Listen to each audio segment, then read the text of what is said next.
Hi guys. So trying to think what else you have due. I've gotten everything from you. Most of you have signed up for your class presentation. Let me give you some pointers on that.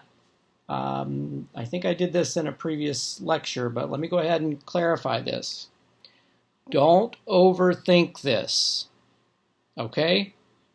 Don't overthink this. Don't get all worked up in a frenzy because of this.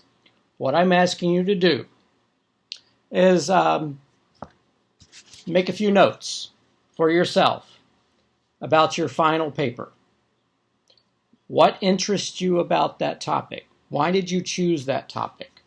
Is there something in particular that you wanted to learn, or something that happened in your life, or that you've been thinking about, that caused you to choose that topic for this class?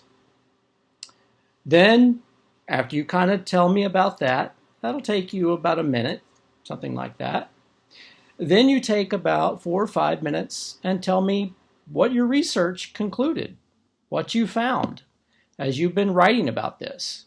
You mix in some opinion, you mix in some facts, and all of that. Then you tell me what you've concluded after you've done all this thinking about this particular topic. Maybe it changed your mind. Maybe it didn't change your mind. Things like that. And then I'll ask you a couple of questions, a couple of easy questions. I'm not trying to trip you up or anything like that.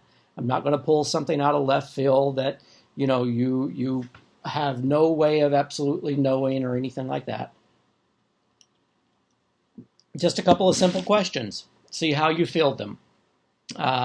This would be much easier if done in person, but clearly we're not at that place now.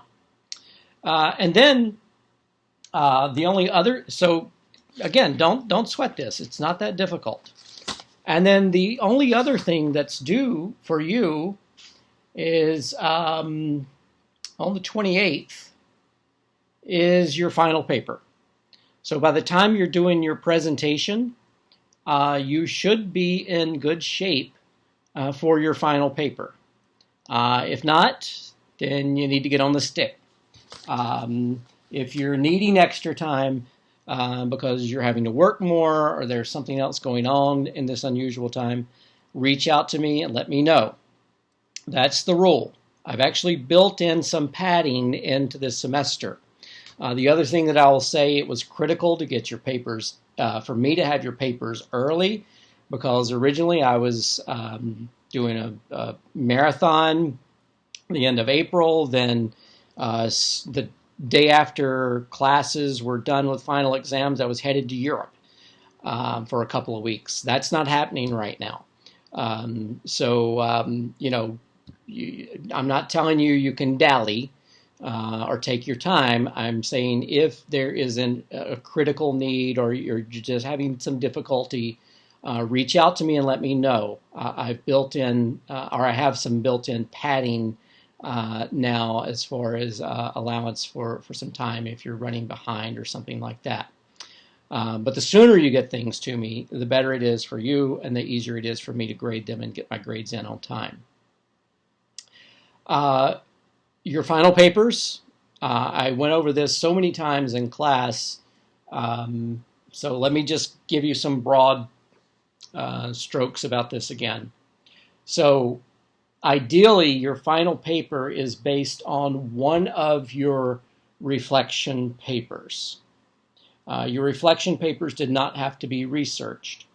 Your final paper does have to be researched. I'm not telling you have to have X number of sources or anything like that. I will tell you a general rule in academic writing is you should have 2 to 3 sources per page.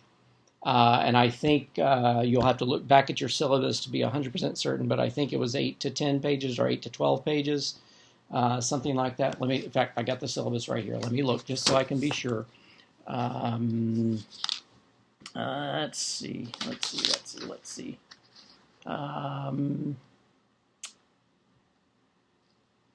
8 to 10 pages. typed, double space, 12-point font, paying attention to grammar, spelling, style, and whatever your discipline requires for documentation, footnotes, endnotes, parenthetical, whatever it is, that's what I expect of you. And if you look on the second page, bottom of the syllabus, bottom of the second page, you see some of the things that I'm looking for. So what you have now that should aid you in doing your final paper is you had your first reflection paper, and you probably, hopefully, depending on which one you turned in, because I think some of them were turned in electronically, so you might not have gotten comments. But ideally, you got some feedback on one of those, hopefully the one that was to be your final paper. The second thing that you have is you had your annotated weblography. So you've told me, hey, I've been working on this topic for a few weeks now, and then you will have your class presentation. So you should be in shape to write your final paper. Okay? The only other thing that is going to be outstanding for us is the final exam. So I've emailed the convener of the philosophy department to ask for some pointers, but I'm thinking probably what I'm going to do is to set up some groups in Canvas and let you choose vocabulary. And then I will write an exam based on those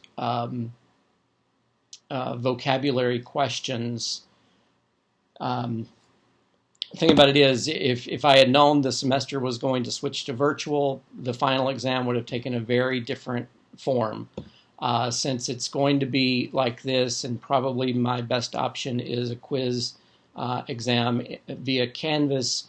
I promised you a vocabulary with matching multiple choice, so that's essentially what it's going to end up being. I just have to get some feedback on exactly the best way to absolutely, to do that, to actually do that. So that's where we are with the semester. I believe everything that you've given me has been graded. If you've given me something and you're lacking a grade, you need to email me so that I know when you submitted that, so I can go back and find it. Or if you didn't submit something to me, you need to submit it to me so that I have that. If you've not talked to me about needing to be late, then I need to know if there's some reason why you're running late on your work. The college has asked us to give you some leeway given the unusual circumstances, and so I'm trying to make accommodations for that. Another caveat note that I want to say to you is that ordinarily, in fact, if you look in the syllabus, ordinarily the classes that we have reached the point of now in the semester, you see that today is the 21st. Yes, you see that today we would actually be devoting all of our time pretty much to class presentations. We are clearly not in class and not able to, we can't do that in a synchronistic sort of way. I wish we could. So as I told you in the last lecture, my lectures are going to be shorter because the way I had designed the course would be for most of the class to be dedicated to class presentations. So today we're going to talk about food insecurity, famine, and hunger. And we're going to look at those issues. Next week, we'll probably be looking at just war, civil disobedience, and terrorism. And then the week after, for our final topic, we'll look a little bit at sanctuary cities, truth-telling, and journalistic integrity. So today, we're tackling food, famine, and hunger. And I've already put up some supplemental reading for you. And then I did a Google search for food insecurity in America, and I put up a link to a bunch of charts If we were in class, there's some of those that I would definitely call your attention to. So I would just say if you're looking to kind of get an idea of where we are on this, look at those. The articles that I gave you to read are mostly centered around, there are a couple of articles on food insecurity. I think there's one, it's an academic article on food insecurity. But most of the articles that I gave you are about school lunch debt shaming. So lunch debt, lunch shaming, things like that, which I'm going to get into a little bit, at least to raise some issues there for you to think about. So please do take advantage of that. I also put up 3-4 videos for you to watch that'll reinforce some of what I'm talking about. You know how that works. Obviously, I would have dispersed these throughout the class if we were in class during this. So with that in mind, I want to get going on talking about this. So when we're in the midst of a pandemic right now, right? And lots of people have lost their jobs. It's an unfortunate, horrible situation, but it's the world in which we live. The other thing that's a reality that we're dealing with right now also is the fact that even people who haven't lost their jobs are dealing with some food shortages because of or food insecurity, I should say, because of food shortages in supermarkets. And I know a few of you work in supermarkets, so you're probably busting your ass right now trying to get things on the shelves or things like that. And as I've been studying this, it just seems like it's clearly not your fault. It's not at the distribution to the population level. It is that there was such a rush on things as we were told to stay home or safer at home orders, that the distribution, the production of food and the distribution to the supermarkets could not keep up with the need. And so, for example, factories that produce the food could not ramp up production in such a way that it would keep up with backfilling the things that were taken. Now, as a result of this, number one, of people losing their jobs is part of this, and number two, a lack of items on the shelves. The other thing that has been kind of laid bare for the American public is the fact that we have a lot of food insecurity going on in America. Now, it's to say nothing of other parts of the world, but America is supposed to be the richest, most highly advanced culture and country in the world. We're our first world in every sort of way. By the way, third world is not really a term that's used anymore. It's developing world, but not third world. And yes, there is such thing as second world, but we're not even going there. Just know that first world is still a term, but third world is not. Developing world is the preferred term for those countries. So as first world, we're supposed to have everything, and no one should be hungry. However, one thing that has been exposed is that there is a lot of food insecurity in the U.S. The fact that many people live paycheck to paycheck, many families live paycheck to paycheck, has exposed the fact that when it comes down sometimes to do we pay rent to keep a roof over our head or do we buy food, that is a difficult choice for some people. Of course, there are programs supposedly in place right now so that landlords will not evict people because of lack of payment, or that banks will not foreclose if the mortgage goes unpaid for a couple of months. But still, anybody who understands knows that those payments are not eliminated, they're simply pushed back. And unemployment, if you've lost your job, well, the government is guaranteeing you $600 a week. Now, I did hear a report on the NPR this morning. It's very interesting that in some parts of the country, between what the federal government is insuring and what people can make from the state government, some people are actually making more being unemployed. And that's an unusual situation that is certainly not the norm. And then, of course, there were the stimulus checks that most people got, which really aren't stimulus checks at all. They're really just going to serve to plug the holes in people's budgets from lack of work and things like that. So it's not really going to be used to stimulate the economy at all. It's just going to be used to sustain people in the current crisis that we're in.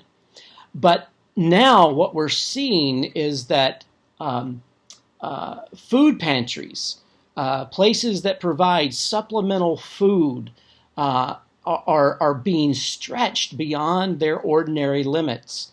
A friend of mine out in Colorado has just taken a temporary job at a food shelter, a food pantry, because there's such a need, and because she works as a teacher in her particular area. She's not working as a teacher right now, and so she took this job because it was something that she could do, and there was a clear need to support. I know I've known people right now who have needed food. And by the way, if you're in need of food, the campus does have a food pantry that you can go to. If you contact me, I'll help you figure that out, or call Student Services. They will help you figure that out if there's food that you need. So it is a reality that we're dealing with. So sometimes it's because the food is not on the shelves. Sometimes it's because people don't have the money because they have lost their job. Whatever the case, the food insecurity that people face in America has been exposed. Now, there's always been a level of food insecurity in the United States. Places that you wouldn't ordinarily think. It might be evident to some people that places like the inner city, where there aren't a lot of supermarkets, might have to shop at a bodega or something like that. It might be evident that a place like that would, that there might be food insecurity. In places like that, and food insecurity, let me go back and define that for you. It means that in this particular way, it means that there is no there's no assurance that you will have the next meal. Or if you are assured of the next meal, the one after that might be in question. So if you're looking at a week's worth of meals, you might only know where half the week's meals are coming from. The other half might mean that the family has to go out and somehow find food to get through. Now,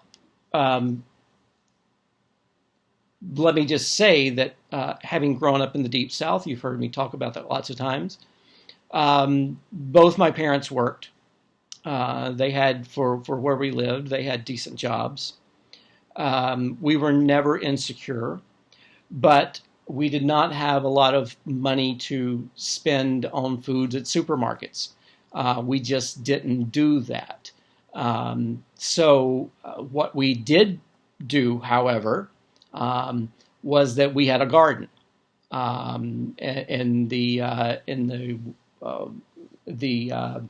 Great Depression era and in the World War II period. They were sometimes called victory gardens. Now, my grandparents had been farmers. Actually, on both sides, I had grandparents who were farmers, and for the most part, on one side of the family, they still owned all their farmland, although they didn't farm it. So when I talk about gardens, I'm not talking about a little plot with raised boxes. I'm talking about like an acre where we would plant beans and squash and corn and tomatoes and peppers and things like that. We also supplemented our meat. So even though my family had, my parents were working, they never went without work or anything like that. We would supplement our meat. And the way that we would do that is in very traditional ways. We would go fishing. My grandfather, my great grandmother had ponds where we could fish. I had other relatives that had catfish ponds or things like that, so we would supplement our meals with fish. It was not unusual, especially during the summer months, to have at least one night a week where we would have a fish fry. So there was fish. We would supplement our food sometimes with things with wildlife that we killed. I've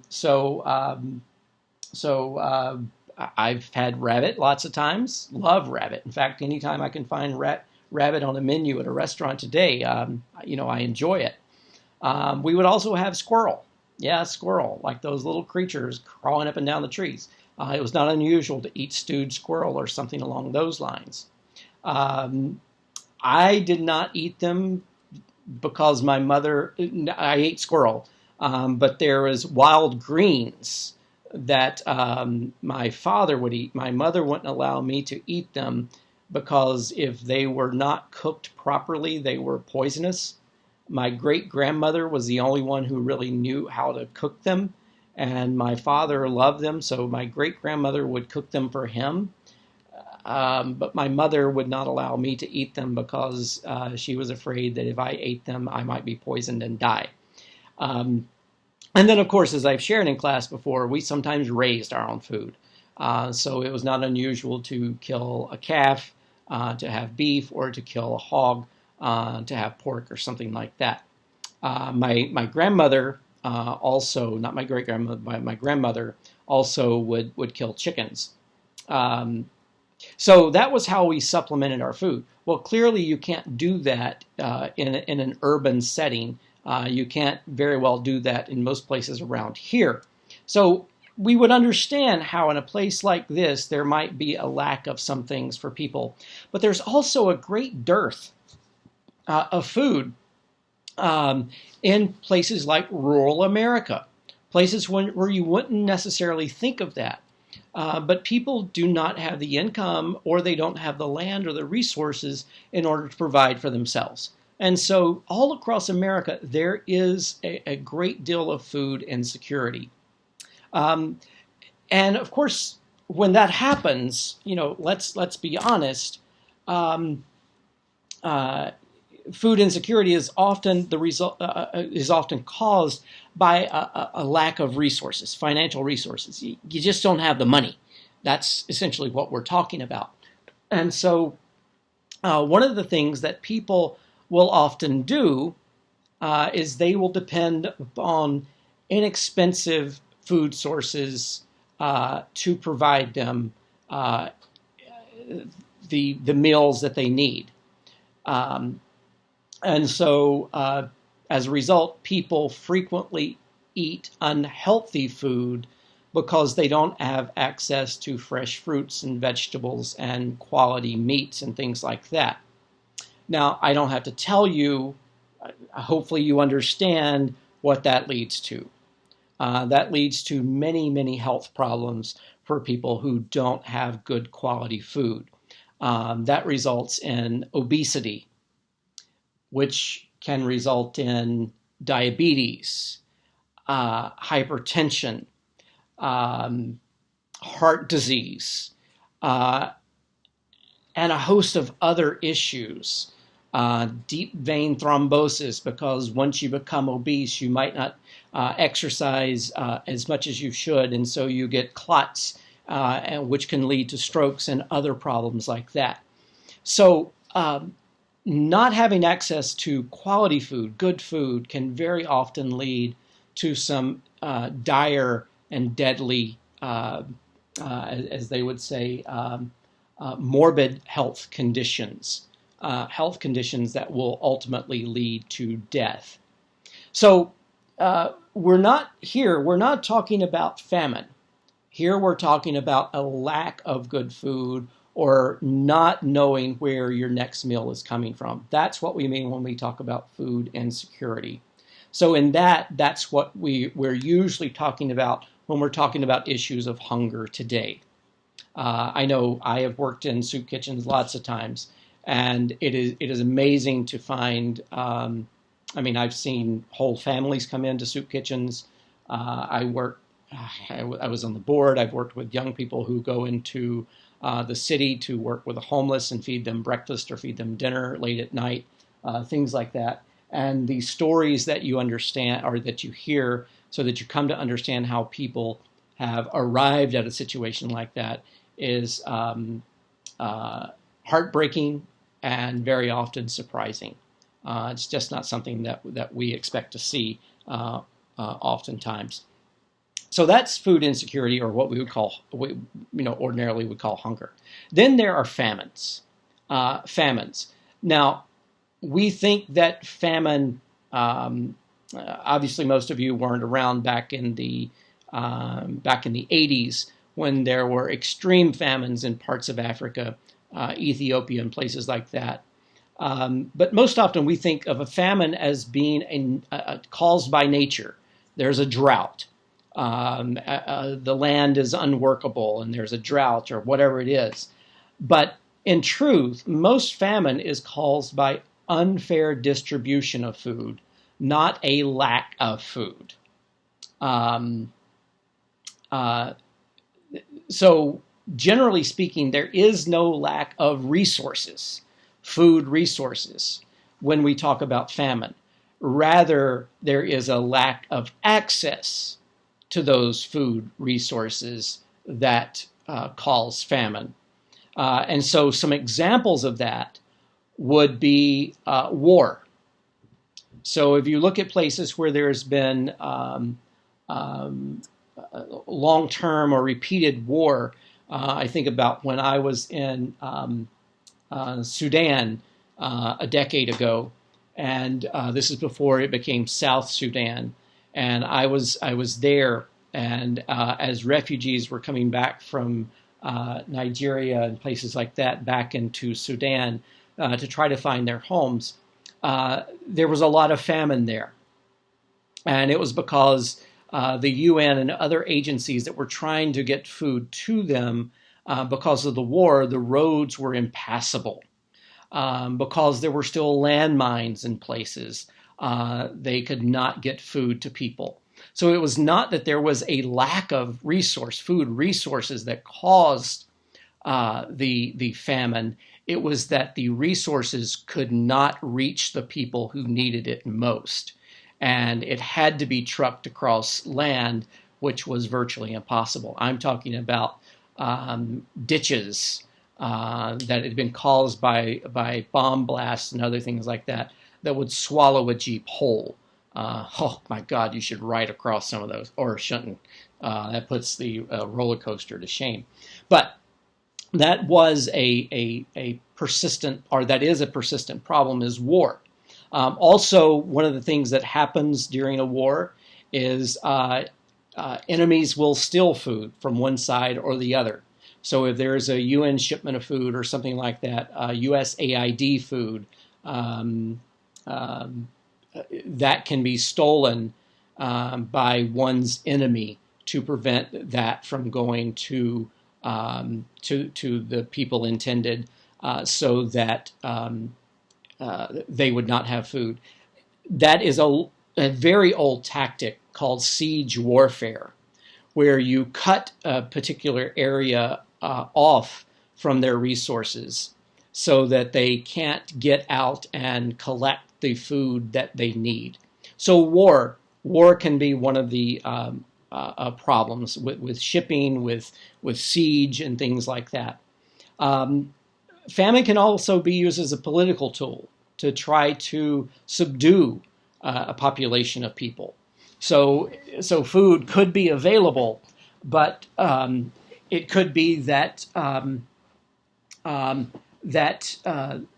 the government might control how that food is distributed, so as to control or bring in subjection certain groups of rebels or things like that, is also a consideration. And then, of course, there's also supply and demand, and people who have financial resources, they can very often hoard the food resources for themselves. We're seeing this right now with the pandemic, and we see it happening in our world right now. So that is not unheard of, that people with wealth can hoard the food resources, and then it would prevent it from going to other people. So that is all to say that drought and weather are rarely the reasons for famine in a particular area. And of course, this goes back to our discussions last week about affluence and capitalism and socialism.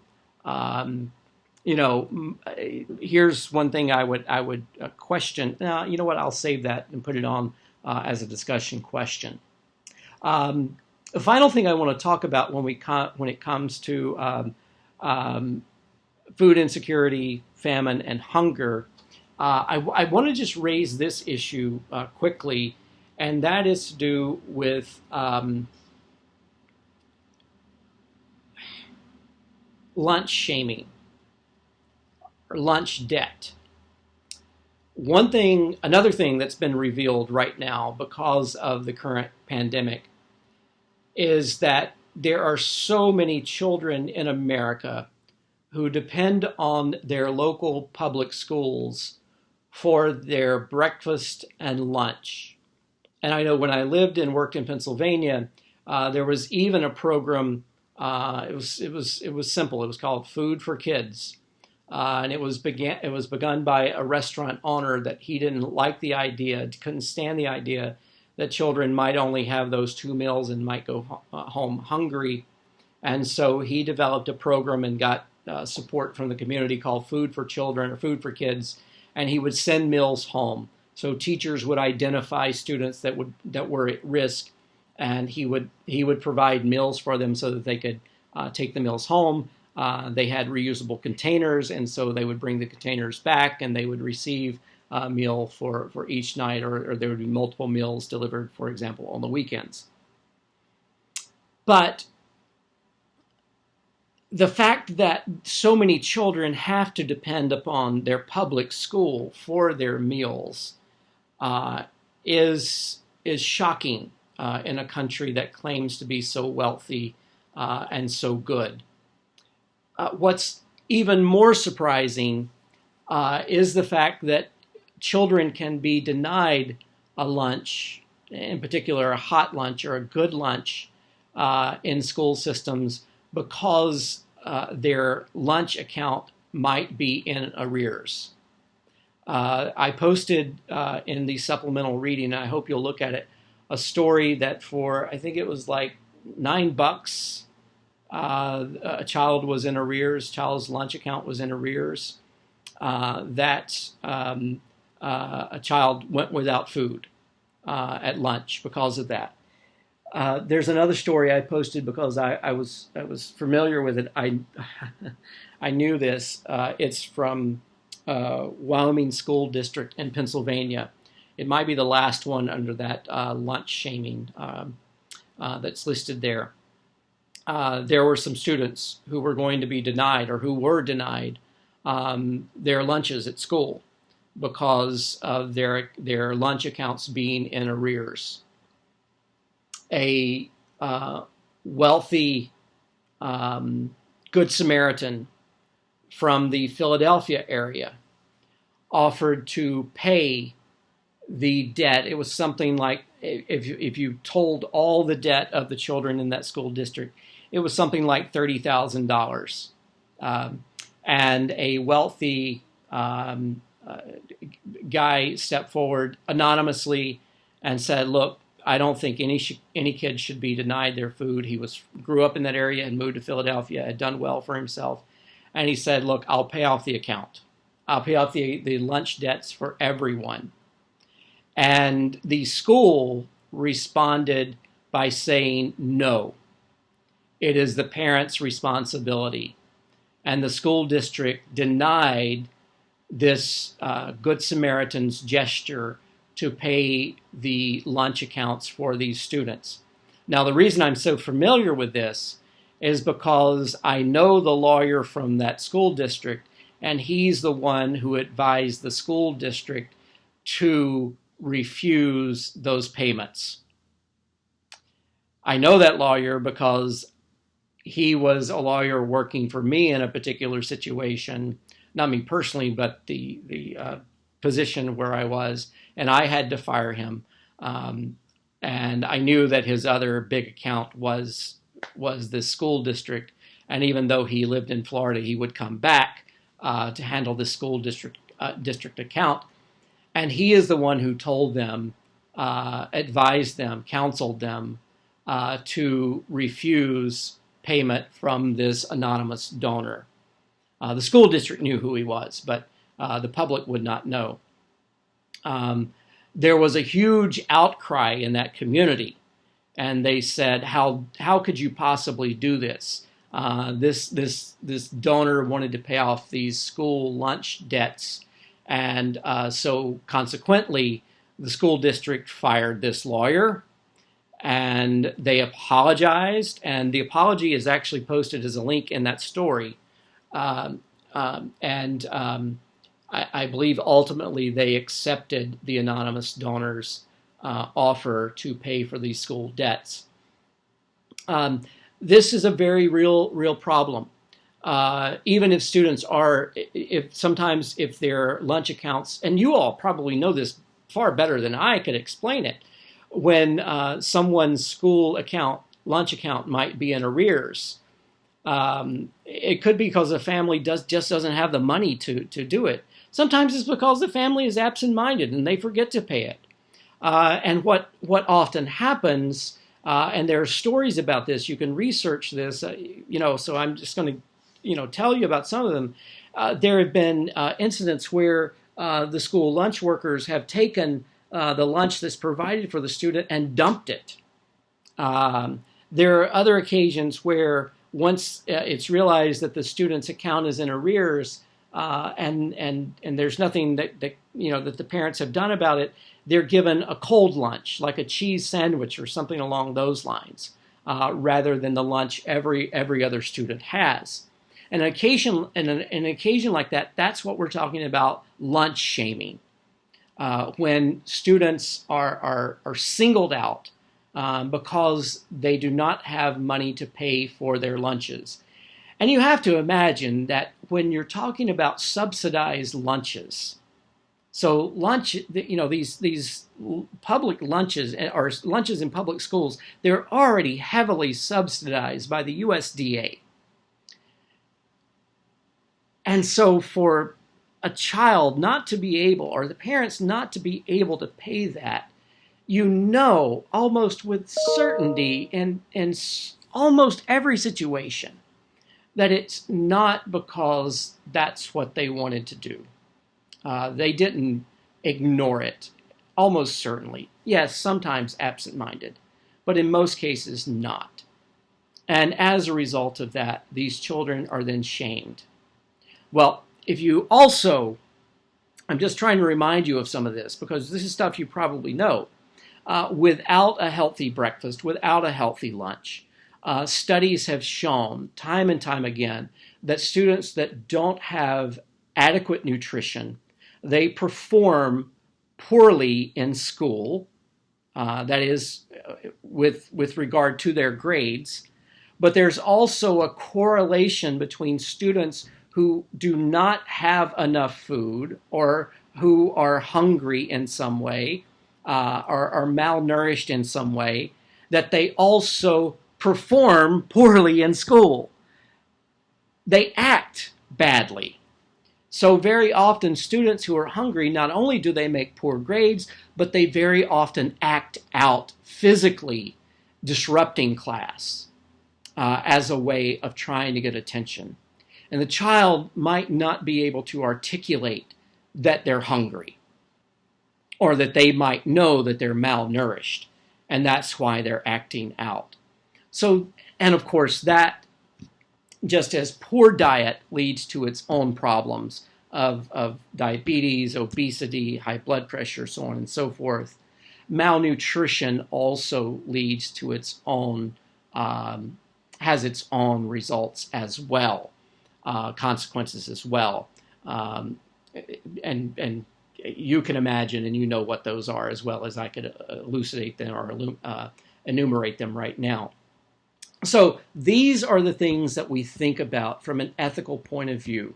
Should we allow students to live in these conditions? Should we allow families to suffer under these conditions when we're talking about food insecurity, famine, lunch shaming, and school lunch debt?